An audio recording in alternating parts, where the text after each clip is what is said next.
Part 2.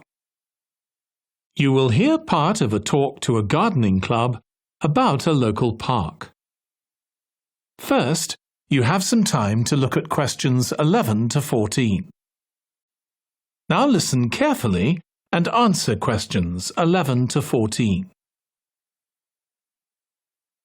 I'm very pleased to welcome this evening's guest speaker, Mark Logan, who's going to tell us about the recent transformation of Minster Park. Over to you, Mark. Thank you. I'm sure you're all familiar with Minster Park. It's been a feature of the city for well over a century and has been the responsibility of the City Council for most of that time.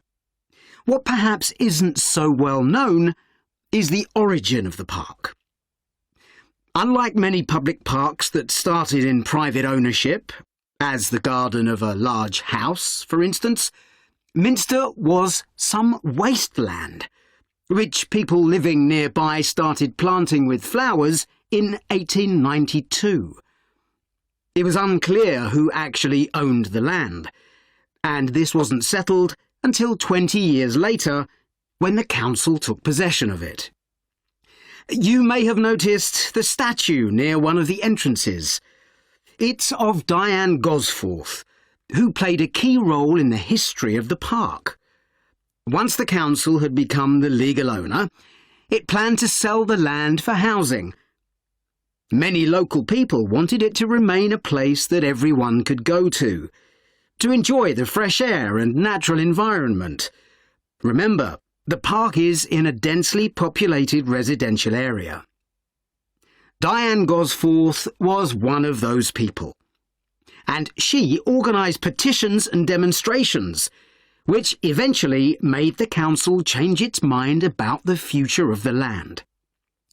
Soon after this, the First World War broke out in 1914, and most of the park was dug up and planted with vegetables, which were sold locally. At one stage, the army considered taking it over for troop exercises and got as far as contacting the city council, then decided the park was too small to be of use. There were occasional public meetings during the war in an area that had been retained as grass. After the war, the park was turned back more or less to how it had been before 1914 and continued almost unchanged until recently.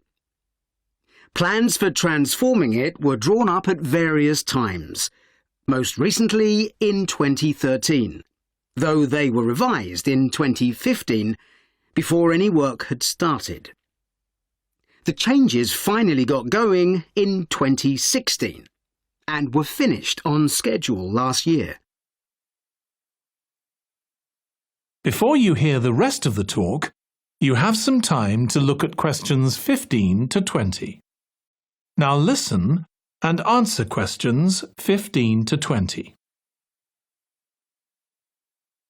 OK, let me tell you about some of the changes that have been made and some things that have been retained. If you look at this map, you'll see the familiar outline of the park, with the river forming the northern boundary, and a gate in each of the other three walls. The statue of Diane Gosforth has been moved. It used to be close to the south gate, but it's now immediately to the north of the lily pond, almost in the centre of the park, which makes it much more visible. There's a new area of wooden sculptures, which are on the riverbank, where the path from the east gate makes a sharp bend. There are two areas that are particularly intended for children. The playground has been enlarged and improved, and that's between the river and the path that leads from the pond to the river. Then there's a new maze, a circular series of paths separated by low hedges. That's near the west gate. You go north from there towards the river and then turn left to reach it. There have been tennis courts in the park for many years, and they've been doubled, from 4 to 8.